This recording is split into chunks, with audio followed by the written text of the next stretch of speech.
dysentery. Salah satu tool yang digunakan di dalam pengambilan keputusan secara individu adalah dysentery. Dysentery merupakan suatu metode yang mensyaratkan pengetahuan kita tentang konsep probabilitas. Ya. Jadi sebenarnya probabilitas bersyarat menjadi tool utama di dalam penerapan dysentery maupun simulasi ya nanti.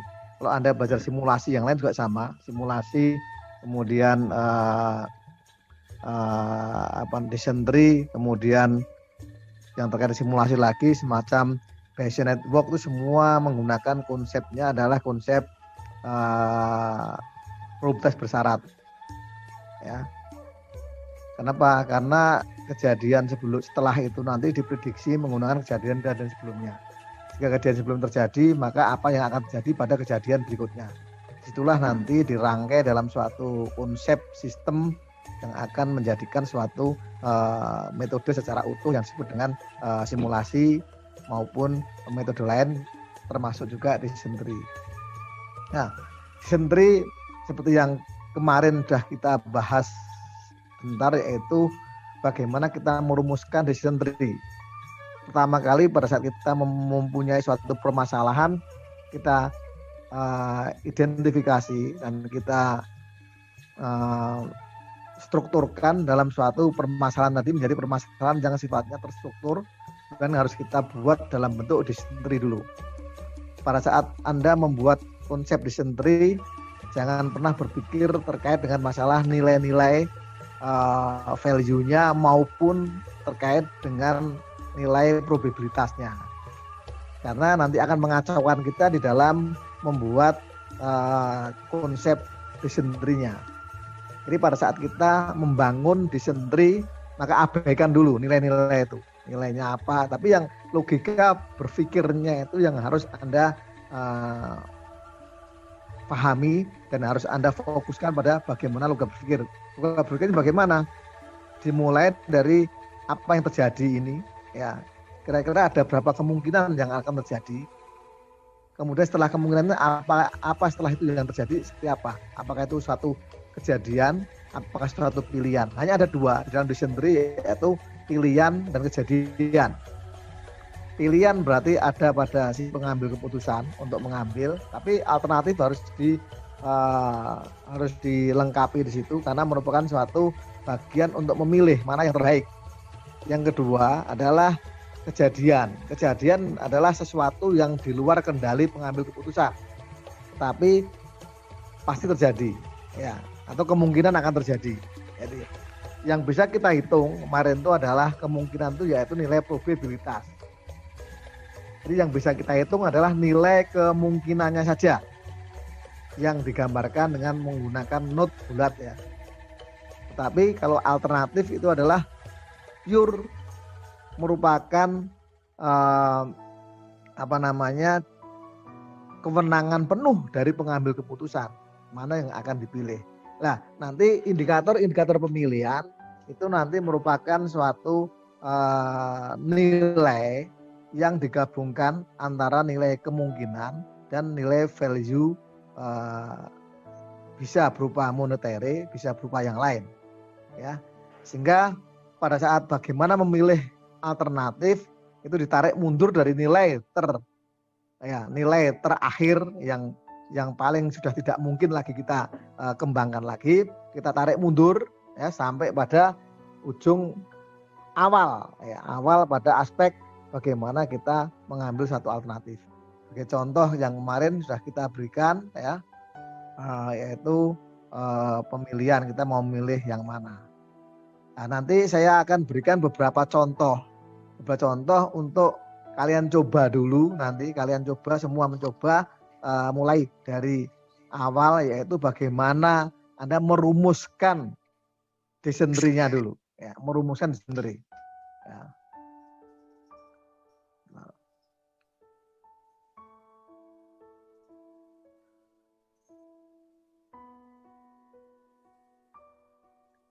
Nah, kemarin kan sudah kita bicarakan mengenai terkait dengan bagaimana pengembangan suatu produk. Ya, nanti dysentery-nya adalah ini adalah satu pilihan. Sudah bisa melihat semuanya ya? Bisa, Min. Ini pilihan, setelah pilihan nanti apa yang terjadi? Setelah pilihan bisa jadi nanti pilihan lagi di sini. Bisa jadi kejadian. Tergantung ya. Jadi nanti tergantung permasalahan yang kita hadapi. Setelah pilihan bisa pilihan lagi atau bisa kejadian lagi. Setelah kejadian bisa juga kejadian lagi nantinya. Ya. Jadi itu tergantung permasalahan yang mengikuti dari kejadian atau pilihan yang Anda semua ambil ya. Ya, contoh ini kemarin, jadi pada saat kita merumuskan dysentery-nya, kita mulai dari awal menuju pada suatu kejadian apa yang mengikutinya atau pilihan apa yang mengikutinya, sampai tidak mungkin lagi kita akan menggambarkan atau melakukan suatu gambaran lagi ya, atau cabang lagi. Setelah itu nilai ini nanti kita lihat, kita hitung nilainya ya. Kemudian pilihan terbaiknya nanti dihitung mundur. Setiap jalur ini kita hitung, setiap jalur kita hitung sampai di sini. Nah nanti nilainya adalah di sini nanti, nilai EV-nya di sini nanti, ya. Jadi nilai expected value-nya, ya. Kalau ini nanti kan kita menggunakan nilai yang disebut dengan expected value, ya. Expected value di sini, ya. Ya ini EMV-nya, EMV, ya. Expected monetary value karena bernilai moneter ya. Nah nilai EMV nanti yang kita bandingkan di dalam konsep ini, karena kita bicara pada aspek kuantitatif ya, maka pada prinsipnya adalah nilai EMV tertinggilah yang akan menjadi bagian yang harus dipilih. Ya kita belum melihat dari aspek tadi bahwa pada prinsipnya sebenarnya di dalam kejadian sebenarnya belum tentu nilai EMV tertinggi tadi menjadi pilihan utama ya. Selama terkadang tergantung dari bagaimana si pengambil keputusan, berani nggak dia ngambil risiko. Nilai selisih sedikit tadi berani nggak. Nah, misalnya kita katakan ada dua pilihan. Pilihan pertama menghasilkan nilai yang lebih tinggi daripada nilai kedua. Selisih nilainya cuma Rp1.000 misalnya. Tetapi risikonya berbeda nilainya. Karena di sini mungkin risikonya belum tergambarkan secara penuh. Nah, sehingga aspek psikologis dari pengambil keputusan tadi juga akan berpengaruh di sini. Tapi pada kondisi menggunakan tool dysentery, yang kita gunakan adalah bagaimana kita membandingkan nilai EMV terbaik tertinggi. Nah, setelah kita gambarkan nilai EMV tadi, baru nanti kita akan dysentery-nya, maka kita akan hitung nilai-nilainya tadi. Ya, saya ada contoh yang sederhana, yang mungkin saya ingin Anda membuat dysentery-nya dulu. Semua nyoba, nanti silakan ditunjukkan menggunakan share desktop ya. Nanti untuk merumuskan bagaimana membuat nilai dalam kertas saja kan bisa, nanti kertas atau apa terserah, nanti atau mau di capture nanti dikirimkan di situ, tunjukkan ke kami bagaimana Anda membuat dysentery ini ya.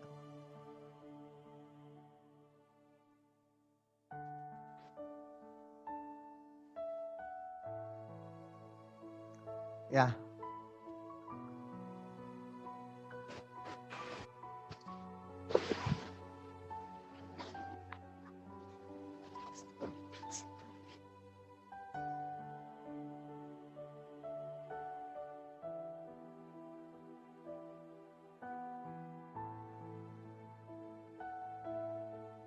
Oke, contoh pertama ini ya, terkait dengan sama dengan tadi, masih ada pada aspek pengembangan produk ya.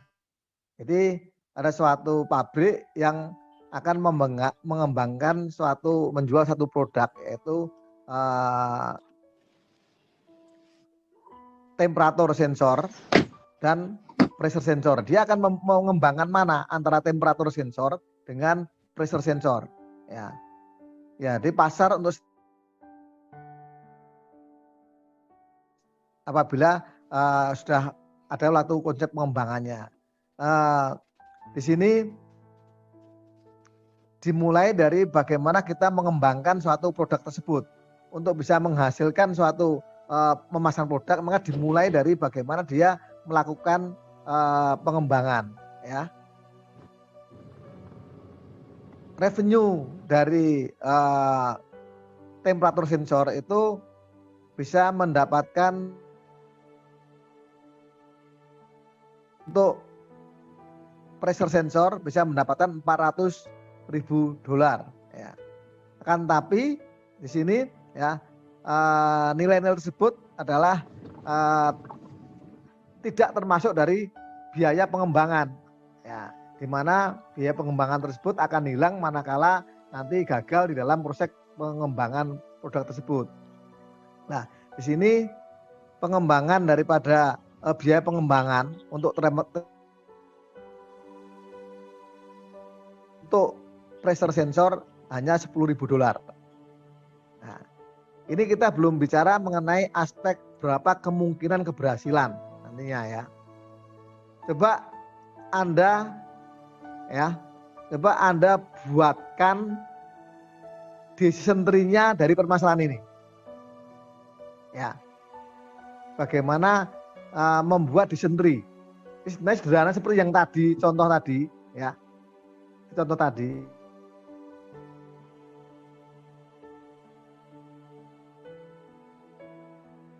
Silakan. Nanti saya kasih waktu 5 menit, 7 menit lah untuk membuat konsep decision tree. Setelah itu nanti silakan ditunjukkan di layar masing-masing. Saya kasih waktu 7 menit mulai sekarang ya.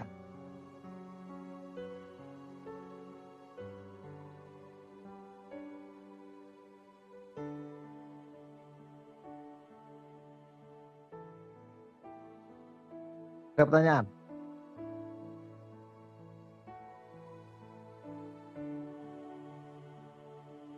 Silakan kalau ada pertanyaan.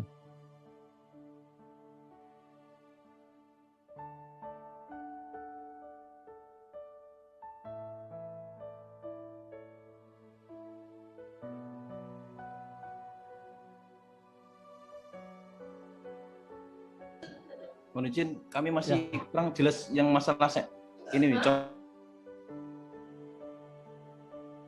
Nah. Ini kan apa namanya untuk awalnya kan $1.000 ini. Ya, jadi gini, ya coba dipahami. Karena memang paling sulit di dalam suatu permasalahan statistikal maupun penggambaran tadi adalah bagaimana memahami permasalahan. Ini ada suatu pabrik yang ingin ya memproduksi 2 produk, yaitu apa? Paham sampai sini ya? Ya. Jadi produk tersebut dipasarkan tergantung bagaimana sukses tidaknya pengembangan produk dari divisi development R&D-nya. Ya. Jika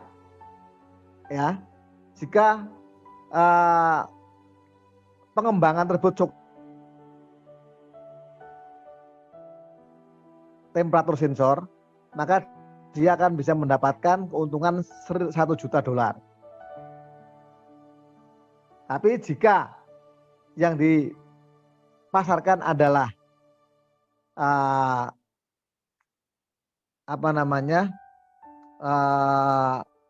pressure sensor, maka dia akan mendapatkan keuntungan $400.000. Tetapi nilai ini tidak termasuk pengembangan itu akan hilang manakala terjadi proses nanti gagal. Nah, biaya pengembangan untuk temperatur sensor itu adalah $100.000. Sementara biaya pengembangan untuk ini adalah $10.000. Ya. Sebenarnya nilai-nilai 10.000 maupun ini tadi belum begitu penting manakala kita membuat konsep decision tree-nya. Ya. Abaikan dulu nilai-nilai itu dulu, tapi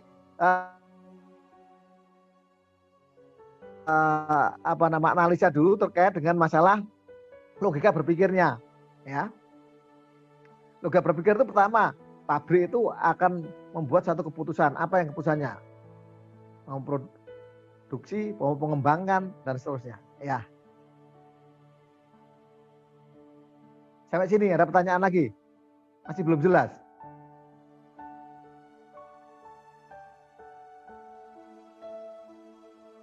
Siap, Jin. Ya, coba dipahami.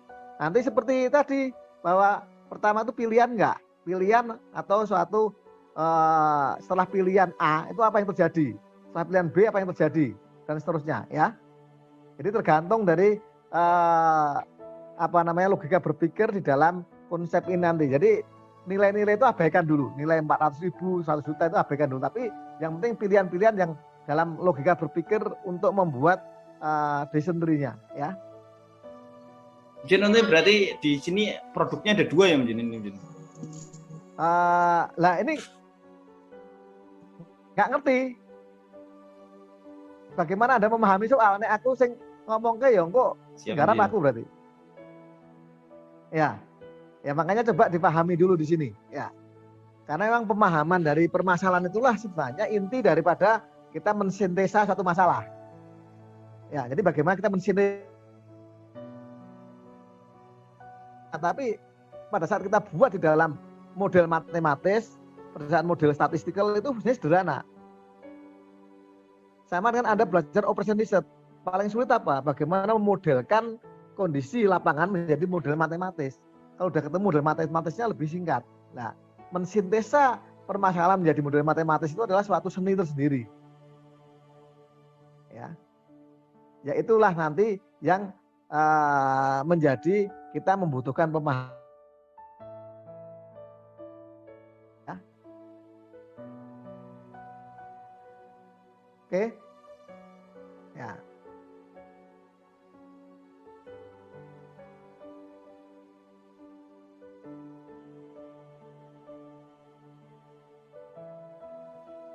Ini kan baru pulang dari Samarinda, Pak Wahyu.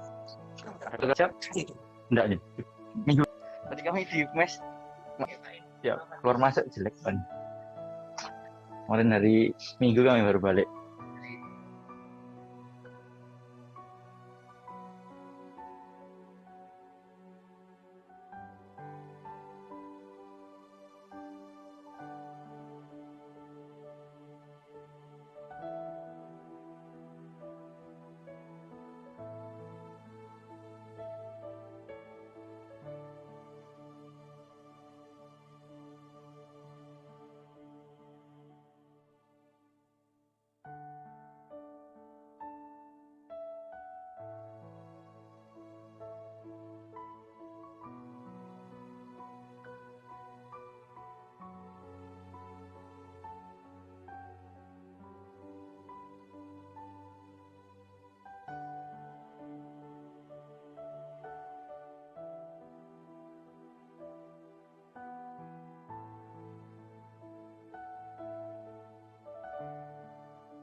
Setelah kita melihat dari aspek tadi, saya share dulu ya.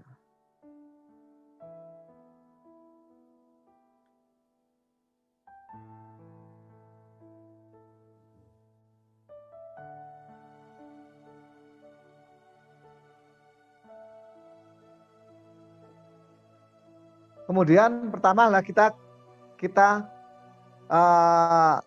gambarkan dulu logika berpikirnya, yaitu pada layar pertama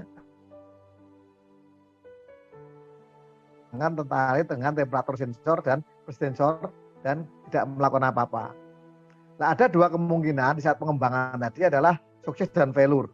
Ya, sama dengan William tadi ya. Jadi bisa walaupun proses sensor itu sama, sukses dan failure. Setelah itu adalah bagaimana sales revenue-nya itu seperti apa. Baru net profit. Net profit-nya ini adalah nilai akhir dari apa yang akan kita dapatkan. Ya, itu adalah value-nya ya. Nah, nilai value-nya. Kemudian setelah itu nanti akan kita lihat mana yang terbaik. apakah benar nilai akhir tadi belum tentu yang nilai akhirnya besar tadi akan menjadi pilihan yang terbaik. Karena apa? Karena pilihan itu terkait juga dengan masalah bagaimana nilai probabilitas dari mendapatkan nilai ini, gitu ya. Nah,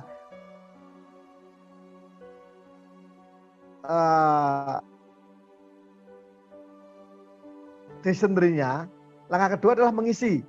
Ya, mengisi. Jadi di sini biayanya adalah 100.000 untuk pengembangan. Biaya pengembangan placer adalah 10.000. Jika dia sukses, dia akan mendapatkan 100.000. Jika dia gagal, maka dia ini bukan nol ya sebenarnya, mendapatkan nol. Ya, karena kalau dia gagal, maka dia tidak mendapat apa-apa. Nah, dari sini kenapa tujuannya? Kita berusaha membuat satu permasalahan tadi menjadi terstruktur, mudah dipahami, dan tidak ada yang terlewatkan. Manakala permasalahan masih sederhana, memang kita mudah mencerna. Tapi pada saat permasalahan tadi makin kompleks, pilihannya makin banyak, kemungkinan makin banyak, maka kalau nggak kita buat layernya, dibuat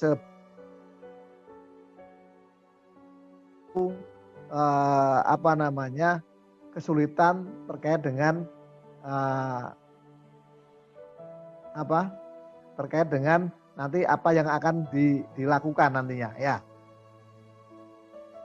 Oke, maka setelah ini kita dapatkan, baru akan kita hitung nilainya dulu. Ya, kita hitung net profitnya berapa, net profit tadi. Ya, net profit dihitung dari mana? Dari nilai penjualan ini. Adalah biaya pengembangannya 100, berarti net profitnya adalah berapa? Ya, 100.000. Ini, ya.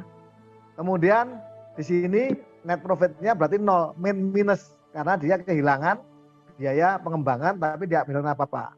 Begitu kan pressure sini sama ya, pressure sensor juga begitu, nilainya adalah 390, di sini min 10 dan ini adalah 0 karena dia tidak melakukan apa-apa. Nah, sekarang dari nilai-nilai lakukan satu perbaikan pengambilan keputusan. Kenapa? Karena kita belum tahu berapa kemungkinan sukses, berapa kemungkinan terjadi kegagalan. Data ini baru kita gambarkan dari alur berpikir, tapi kita belum bisa melakukan suatu pengambilan keputusan dengan data yang ada. Maka perlu kajian lebih lanjut terkait dengan berapa kemungkinan akan terjadi keberhasilan dan berapa kita lihat tadi ya bahwa kemungkinan pengembangannya sukses ya misalnya untuk temperatur adalah 0,5 dan untuk sensor pressure adalah 0,8. Nah, data ini baru nanti akan kita gabungkan dengan decision tree yang sudah kita buat. Ya. Jadi data ini yang kita gabungkan. Nanti kita masukkan di sini 0,5. Dia sukses 0,8, maka dia gagalnya 0,2. Paham sampai sini ya? Nah, baru setelah ini nanti akan kita hitung. Ya. Kita hitung yang namanya adalah expected monetary value-nya. Nah, jadi expected monetary value-nya akan kita hitung di sini. Value-nya.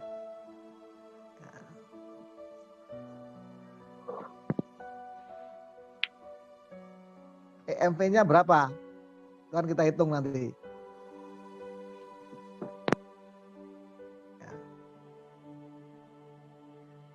Jadi EMV-nya kita hitung dengan cara apa? Dengan cara pertama kita akan mengalihkan ini. Nah, 900.000. Jadi expected monetary value adalah probabilitas dikalikan dengan revenue. Itu harga harapan harga yang bisa diharapkan, ya itu harga harapan. Kalau kita bicara di statistikal, di probabilitas bersalah itu adalah ada yang namanya EX, ya expected dari nilai X tadi, ya yaitu sigma XI kali PI, ya kan? Jadi expected monetary value adalah sigma XI kali PI.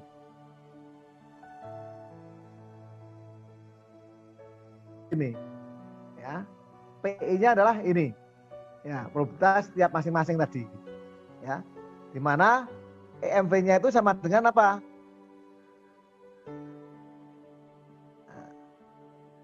Sama dengan ya 900 dikalikan 0,5 ya.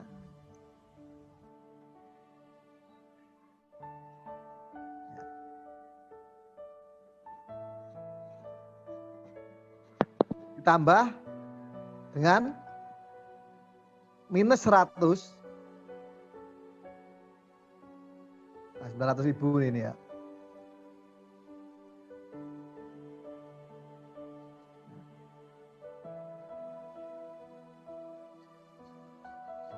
Dikalikan 0,5. Jin, untuk 0,5, 0,8, 0,2 itu didapat dari mana, Jin? Ini tadi 0,8 dapat dari sini tadi. Tadi kan soalnya sudah kita jelaskan lebih lanjut bahwa nilai tadi hasil ini belum bisa kita gunakan sebagai bahan putusan sebelum kita bisa mendapatkan nilai kemungkinan terjadinya sukses dan nilai kemungkinan terjadinya gagal, ya kan? Siap, Jin. Paham. Maka ada informasi lanjutan yang didapatkan di sini, ya. Jadi pada contoh tadi bahwa probabilitas pengembangan akan sukses untuk temperatur sensor adalah 0,5 dan untuk pressure sensor adalah 0,8. Informasi ini sudah cukup, ya, sudah cukup digunakan untuk menambahkan di dalam decision tree dalam proses pengambilan keputusan. Ya, Siap, sampai Jin. sini paham ya? Paham, Jin. Jadi nilainya didapatkan dari tersebut. Maka di sini EMV-nya adalah sebagai berikut. Jangan hitam lah.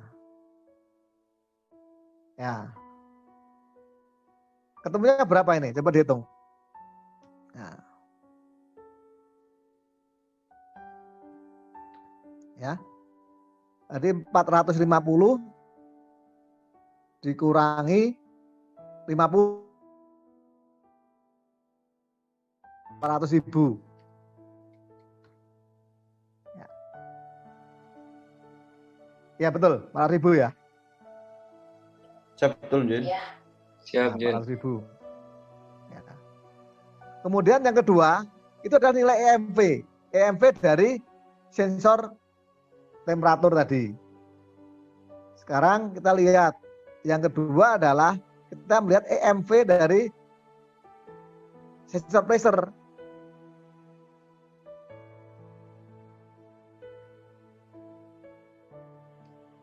Dikalikan 0,8, ya kan? 0,8 ditambah min 10 dikalikan 0,2.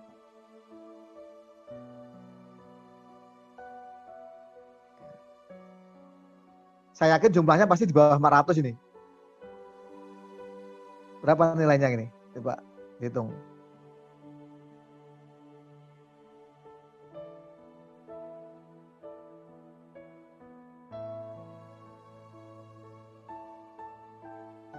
Rp310.000, Jin. 310 ya. 310. Nah, di sini nilai EMV expected monetary value dari pressure sensor adalah 310, sementara nilai expected monetary value daripada temperatur sensor adalah 400.000. Sehingga kalau didasarkan pada temperatur sensor yang harus dipilih.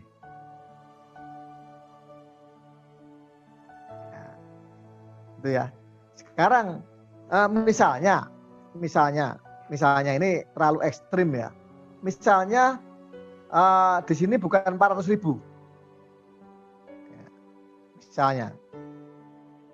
Sampai sini dulu, ada pertanyaan dulu nggak? Silakan. Siap, sudah jelas Om Jin. Namanya contohnya lebih cukup ekstrim. Misalnya sini 500.000.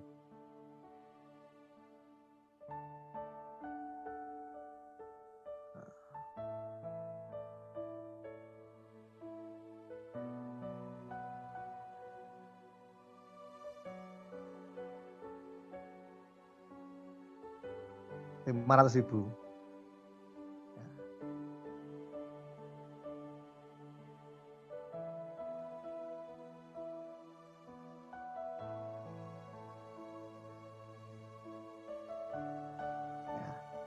Kemudian di sini misalnya bukan 10.000, tetapi kegagalan tadi misalnya 17.000 atau ya.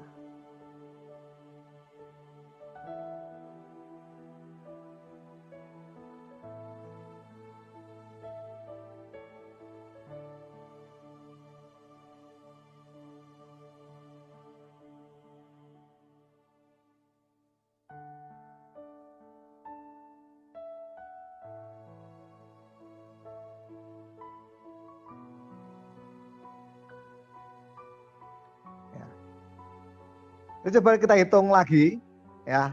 Jadi walaupun di sini ini berarti bukan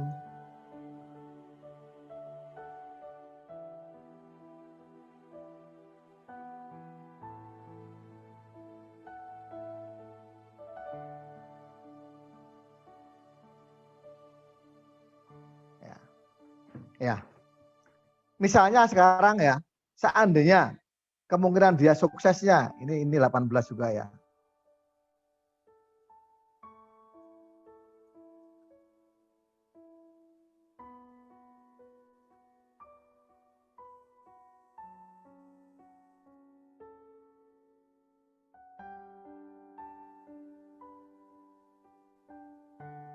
Rp18.000.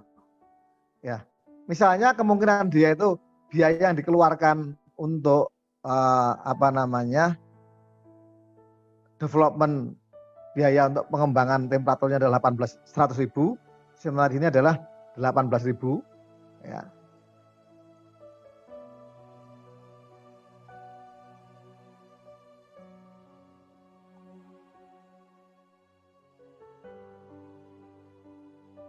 Ya. Hasil kalau dia itu berhasil maka 500.000 revenue-nya, di sini 1 juta. Nah, mungkin agak nilainya mungkin agak sedikit seimbang nantinya. Kita coba ya. Berarti di sini adalah 482. berapa? Ya? 482 Om Jin.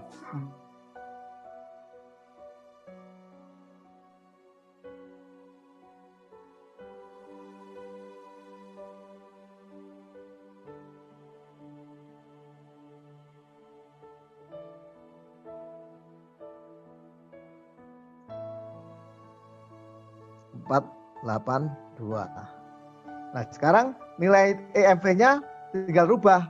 Ini 482 dikalikan 0 minus 18.000 ya, dikalikan 0,2. Nilainya berapa ini?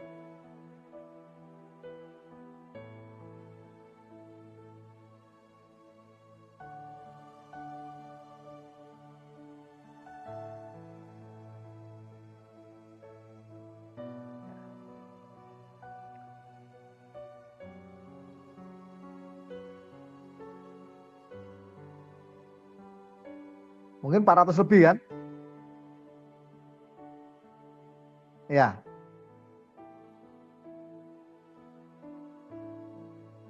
38,6 Jun. 383,6. 3,6 Jun. Siap. Oke, ya.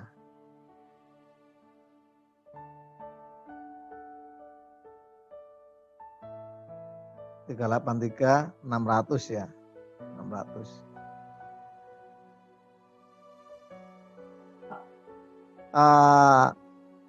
EMV daripada temperatur sensor lebih tinggi. Ya. Jadi faktor yang menentukan EMV itu adalah pertama apa? Nilai dari net profit. Yang kedua adalah nilai probabilitas. Ya. Mungkin dengan cara yang sama tadi, yang sebelumnya tadi misalnya ya, ini.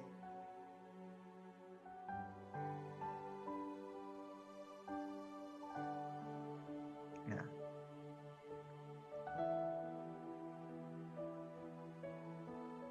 Ini bisa jadi juga akan berbeda manakala nanti nilai probabilitasnya dirubah. Ya, tetap di sini adalah 10.000 ya. Tetap ini sama sesuai yang tadi ya. 390.000.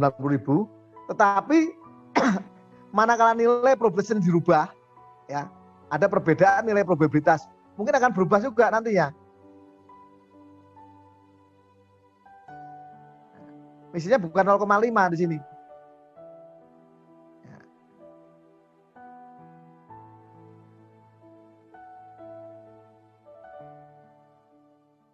Di sini misalnya keberhasilannya cuma 0,4 atau 0,3. Ya. 0,35.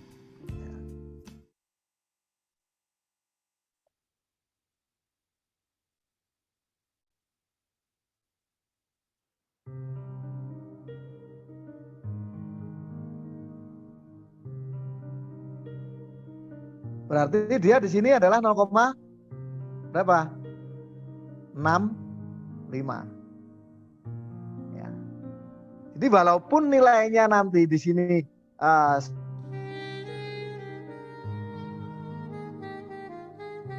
mungkin revenue-nya kecil di sini. Cuma 400 tadi ya. 400. Tapi kemungkinan berhasilnya besar.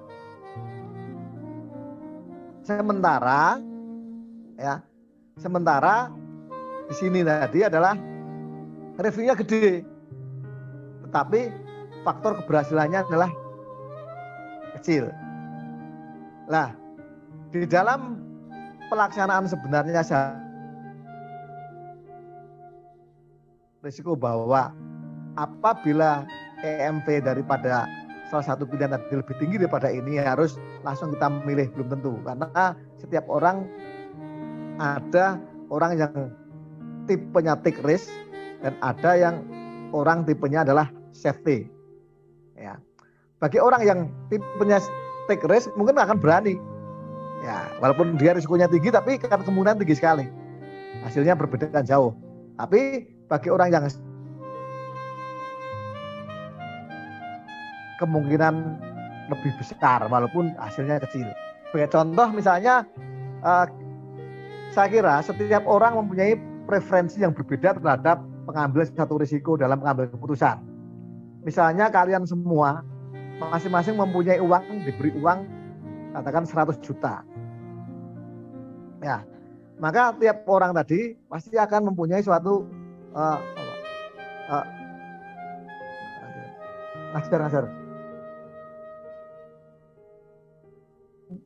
mempunyai suatu keberanian untuk mengambil satu risiko yang berbeda. Ya, pasti. Sebagai misal si A, karena dia itu tipenya take risk, maka dia mungkin akan berani bermain saham, taruh tempat saham atau pasar uang. Kenapa? Dia risikonya tinggi tetapi juga revenue-nya juga harapan mendapatkan revenue juga lebih tinggi. Tapi bagi orang lain maka dia nggak mau, aku nggak berani ngambil risiko di sana. Lebih baik saya taruh di deposito, walaupun cuma 5% tapi safe pasti. Nah, Di situ kembali lagi pada bahwa pengambilan keputusan tidak semata-mata ditentukan oleh nilai EMP, tapi juga ditentukan oleh bagaimana keberanian pengambil keputusan tadi mengambil satu risiko. Jadi take risk-nya itu akan berbeda-beda tiap orang.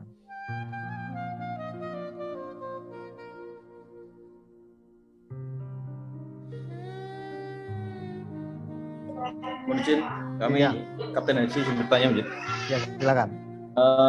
Dengan persoalan yang ada sekarang ini seperti temperatur sensor dan pressure sensor, ini kan sudah diketahui untuk nilainya yang 0,35, 0,65 itu kan sudah Ya. diketahui. Gitu. Nah, Ya. ketika tidak diketahui, kita kan masih hanya sekedar bayangan aja, gitu. Atau ketika orang dalam mengambil keputusan kan yang dilihat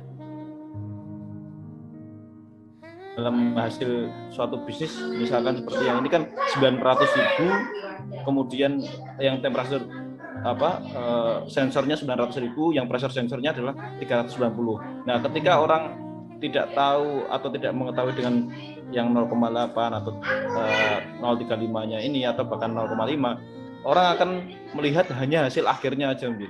Ya. Siap. Sudah ya. Siap. Mau naran, Mungkin. Silakan. Masih belum selesai.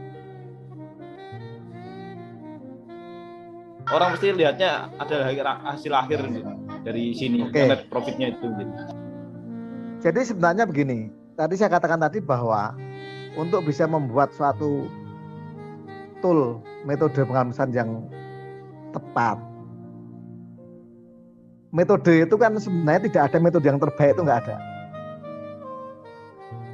Makanya selalu saya sampaikan pada anak-anak pada saat dia ujian TA, jangan kamu pernah berpikir bahwa metodemu itu paling baik.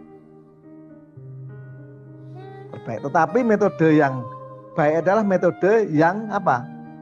Yang disesuaikan dengan kebutuhan, dengan informasi yang tersedia. Manakala semua informasi adalah lengkap, ini ada hubungannya, nanti saya jelaskan dulu. Lengkap semuanya dan terukur dengan baik, maka metode kuantitatif tidak ada yang bisa mengalahkan akurasinya. Operation research, program linear, tidak ada yang bisa mengalahkan. Kita akan bisa mendapatkan nilai optimalnya. Ya. Tapi persoalan di lapangan tidak sederhana itu. Belum tentu semua tuh informasi bisa kita dapatkan dengan mudah, terukur, terkuantitatif dengan baik. Sehingga muncullah metode-metode lain yang digunakan untuk menjembatani atau untuk menyelesaikan permasalahan yang ada. Sebagai contoh, karena tidak semua terukur dengan baik, maka disitulah muncullah metode lain. Metode pengambilan keputusan itu ada banyak. Ada operation research, ada decision tree, ada nanti simulasi dan sebagainya.